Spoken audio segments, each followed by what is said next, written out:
తాకట్లో ఉన్న మీ బంగారాన్ని విడిపించి ఆ రోజు ఆన్లైన్ రేటుకి కొంటాం. Sharma gold company. నమస్కారం, వెల్కమ్ టు సుమన్ టీవీ. నేను గీతాంజలి. ప్రస్తుతం మనతో పాటు భారతీ శంకరపీఠం వ్యవస్థాపకులు, ప్రముఖ ఆధ్యాత్మికవేత్త, బ్రహ్మశ్రీ అన్నవరపు తిరుపతిమూర్తి అవధాని గురువు గారు ఉన్నారు. వారితో మాట్లాడదాం. గురుగారు నమస్కారం అండి. ఓం శ్రీ మహాగణాధిపతయే నమః. గురుగారు 29 అమావాస్య, 30వ తారీఖు యుగాది. అవును. అయితే చాలా మంది కొన్ని సందేహం, ముందు అమావాస్య ఎప్పుడు వచ్చే పద్ధతి అయినా కూడా ఇల్లు ఎప్పుడు శుభ్రం చేసుకోవాలి, దేవుడి పట్టాలు ఎప్పుడు తీయాలి, ఎప్పుడు శుభ్రం చేసుకోవాలి అనేది చాలా ఇది ఒక సందేహం అండి.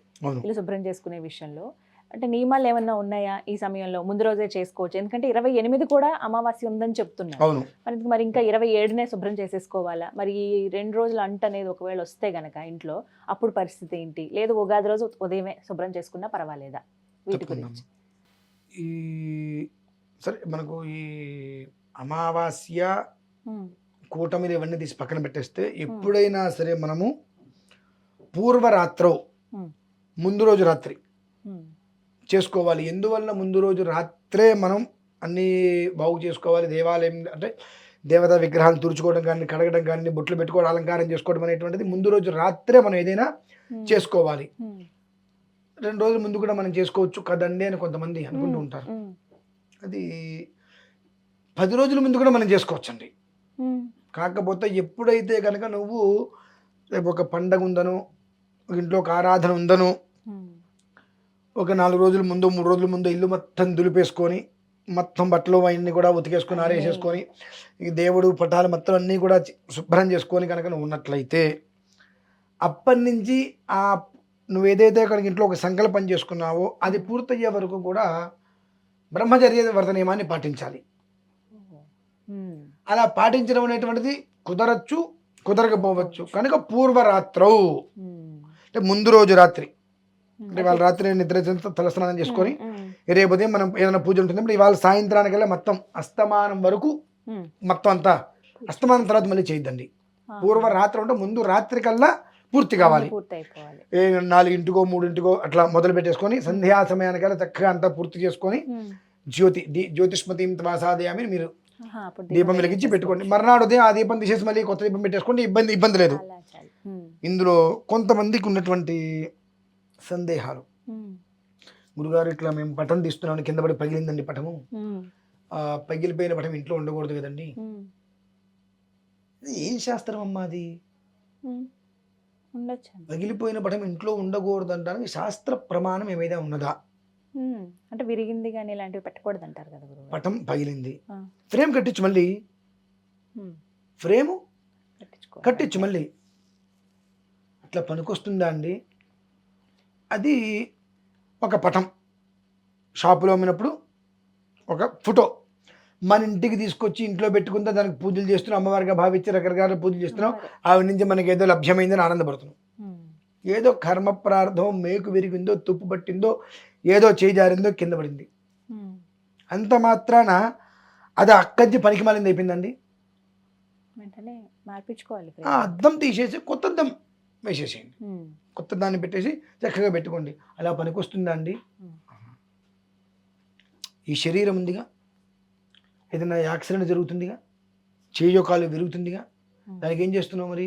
దానికి ఏదో రాడ్డో ఏదో పెట్టేసేసి మత్తే అన్నీ అంటే నువ్వు అన్నీ చేసుకోవచ్చా? అంటే నీకు చెయ్యో కాలు విరిగిన ఏదన్నా ఇబ్బంది కలిగినా దానికి ఏదో నట్లో బోట్లో పెట్టుకుంటున్నావు, తిప్పుకుంటున్నావు. నువ్వు నిత్య జీవితంలో అన్ని దేవాలయాలకి నువ్వు వెళ్ళొచ్చు, అన్ని చుట్లోకి చేసుకోవచ్చా? నీ ఇంట్లో ఉన్నటువంటి చిత్రపటం మాత్రం కింద పడితే అది నీకు పనికిరాదా? ఎక్కడ ధర్మం ఇది? ఆలోచించుకోవాలి ఇది. మరి కొంతమంది ఈ పగిలిపోయిన చిత్రపటాన్ని తీసుకెళ్ళి నీళ్ళలో వేస్తూ ఉంటారు, దానివల్ల వంశాలు పోతూ ఉంటాయండి. అలా చేయకూడదు. వంశాలు మొత్తం అంటే కొన్ని ఫోటోలు పాత పడిపోతాయండి. ఇప్పుడు ఎప్పటి నుంచో 10 ఏళ్ల క్రితం అప్పటి నుంచి పెట్టుకుని అలా ఉంచుతారు. అవి ఫోటో దగ్గర మసక వచ్చేయటము, మొహాలు సరిగ్గా కనిపించకపోవడము, ఇవి ఉండడం వల్ల ఇంకా వాటికి పూజ చేయలేరు కదా. అవును. వాటిని మరి ఏం చేయాలి? చెట్టు దగ్గర పెట్టేసింది, ఎక్కడైనా చెట్టు మొదట్లో దగ్గర వర్షం పడ్డప్పుడు అవి అందులో అలా హరించుకుపోతాయి. అంతేగా నీళ్ళలో వేయకూడదు. ఎందువల్ల వేయకూడదు అంటే, నీళ్ళలో వేయచ్చు. ఎప్పుడు వేయచ్చు? దాన్ని ఫోటోని జాగ్రత్తగా పగలగొట్టి ఆ అద్దాలు ఫ్రేములు తీసి ఆ ఒక చిత్రపటం పేపర్ మాత్రమే నీళ్ళలో కలపండి.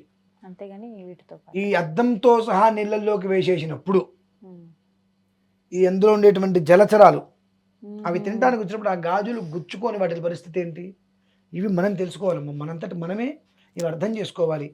అద్దం పగిలింది, చాలామంది ఆ పగిలిపోయిన అద్దాలు తీసుకెళ్ళి నీళ్ళల్లో వేసేస్తూ ఉంటారు. అవును. అద్దాలు నీళ్ళల్లో వేస్తే అందులో ఎన్నో రకాల జీవరాశులు ఉంటాయి కదా, అవేవో తినడానికి కొంచెం గుచ్చుకుని వాటికి ఏదైనా జరగరాని జరిగితే ఆ పాపానికి ఎవరు మోయాల్సింది, మూలకారకులు మనమే. కాబట్టి అద్దం పగిలింది, ఓకే, జాగ్రత్తగా దాన్ని మొత్తం తీసేసి చెట్టు కింద పెట్టేసి, ఫోటో బాగుంది, ఆ ఫోటో తీసుకొని మళ్ళీ ఇంకొక చిత్రపటం చేయించు. ఈ పెంకులు మొత్తం కూడా ఒక దాంట్లో చిన్న చిన్న ముక్కలుగా చేసేసి ఒక 5 అడుగులు 6 అడుగులు 4 గుంట తీసి గుంటలో పోసి గుంట పూర్చేసి, ఎవరికి దానివల్ల నష్టం ఉండదుగా. నష్టం ఉంటుందండి ఎవరికైనా?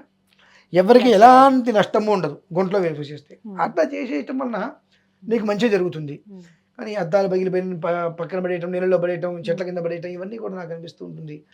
ఎవరు చెప్పినటువంటి సూత్రాలు ఇవన్నీ? సుఖానున్న ప్రాణాన్ని దుఃఖాన్ని పెట్టుకోవటమే. మామూలుగా అయితే ప్రతి గురువారం ఇల్లు శుభ్రం చేసుకోవాలమ్మా. ప్రతి గురువారం ఇల్లు శుభ్రం చేసుకోవాలి. ఎందువల్ల గురువారం ఇల్లు శుభ్రం చేసుకోవాలి అంటే దానికి వర్గత్రయం చెప్పబడి ఉంటుంది. బుధవారం స్త్రీ తలంటి పోసుకోవాలమ్మా, శుక్రవారం పోసుకోకూడదు, శాస్త్ర ప్రమాణం. శుక్రవారం తలస్నానం చేయకూడదు, బుధవారం తలస్నానం చేయాలి. ఆ బుధవారం తలస్నానం చేసిన తర్వాత గురువారం సాయంత్రం వీళ్ళు చక్కగా ఇల్లుని మొత్తం తలస్నానం ఎందుకు చేస్తున్నారు, తలస్నానానికి ప్రాముఖ్యత ఏంటంటే చాలామందికి అనాది నుంచి బుధవారం తలస్నానం చేసిన తర్వాత శుక్రవారం వరకు కూడా ఆ 3 రోజులు కూడా భగవదాధీనం అనేటువంటిది ఒకటి ఉన్నది. కనుక బుధవారం అనేటువంటిది తలస్నానం చేసేసిన తర్వాత ఆ రాత్రి చక్కగా ప్రశాంతంగానే జాగ్రత్తగా ఉండి మరునాడు గురువారం లక్ష్మీవారం అంటారు దాన్ని, ఆ రోజు కొన్ని అర్చనలు చేసుకొని సాయంత్రం చక్కగా అన్ని నీట్గా శుద్ధి చేసుకుంటారు. శుద్ధి చేసుకొని సాయంత్రం నుంచి మళ్ళీ శుక్రవారం పొద్దు అనేదో అంటుంటారు. అప్పుడు మనకు దాని నుంచి ఆ ఆరాధనలు అనేటువంటిది పూర్వంలో చేసేవారు. ఇప్పుడు అది మొత్తం అన్ని పోయినాయిలే కానివ్వండి. ఇప్పుడు ఆ వారం ఈ వారం అని లేవు, మనకి ఎప్పుడు కుదిరితే అప్పుడే తలస్నానం వచ్చేసింది. కాబట్టి అందులో రేపు అమావాస్య కూడా వస్తుంది. పూర్వరాత్రం 29 రాత్రి. ఇంకా మీకు కాస్త ఏదైనా అనుమానం ఉంటే 28 రాత్రి సాయంత్రం శుభ్రంగా బాగు చేసేసుకోండి. బాగు చేసుకొని అది అయిపోతుంది. 29 రాత్రి మళ్ళీ బాగు చేసుకోండి.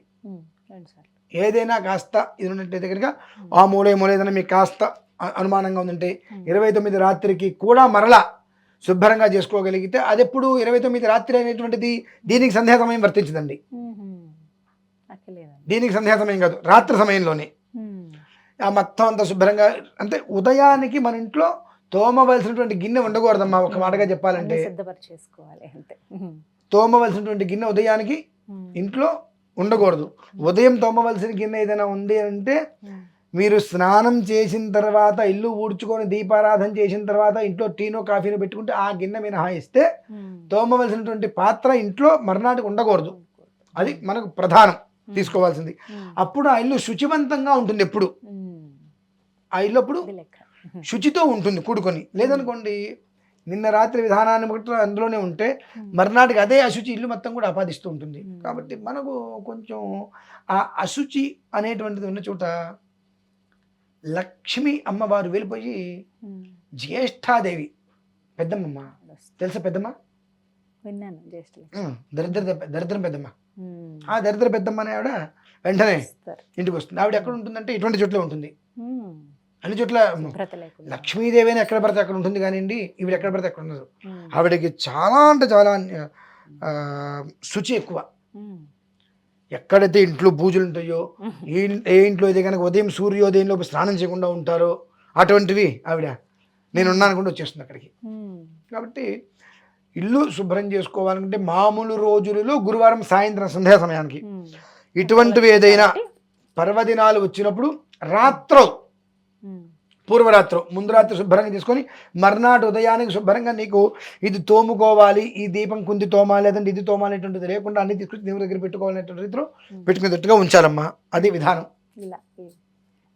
ఇంకా మీకు ఏదైనా లేదు ఇదే సందేహం చాలా మంది అదే అడుగుతారు. అంటే అమావాస్య రోజు తోడు వచ్చా లేదా శుభ్రపరచని కానీ అమావాస్య అంటే ఎప్పుడూ కూడా ఉమ్, చక్కటి యోగాన్ని జీవితాన్ని పూర్తిగా కూడా మార్చగలిగేది కనుక ఉమ్, పూర్వరాత్రి ఉన్నప్పుడు ఎప్పుడైనా అమావాస్యకి చతుర్దశి రోజు నాడు మొత్తం అన్ని చతుర్దశి నాడు చేసుకోవచ్చండి. పూర్వరాత్రు సాయంత్రానికి రాత్రి అన్ని శుభ్రంగా బాగు చేసుకొని ఆ ఇంట్లో అమావాస్య రోజు నాడు ఇంట్లో దీపాలు పెట్టి అంటే కరెంటు లైట్లు వెలిగించినా వెలిగించకపోయినా ఈ దీపారాధన చేస్తాం చూశారండి. ఉమ్, ఈ చేసేటువంటి దీపారాధన కాంతితో ఇల్లు మొత్తం కూడా సువర్ణ కాంతిమయంగా ఏ ఇల్లు అయితే ఉంటుందో ఆ ఇల్లు సర్వము శతం వా సహస్రం వా అపరిమితం వా అనేకధ సహస్రధ అపరిమితధ శ్రేయస్సుగానే ఉంటుంది ఎప్పుడు కూడా. ఉమ్, ఇది లేదు అనేటువంటి పదం లేకుండా ఉంటుంది ఎప్పుడు కూడా. ఉమ్, కాబట్టి ప్రతిదీ పూర్వరాత్రం ముందు రోజు ఆ ఉదయానికి మనకు ఇది తోమవలసిన పదార్థము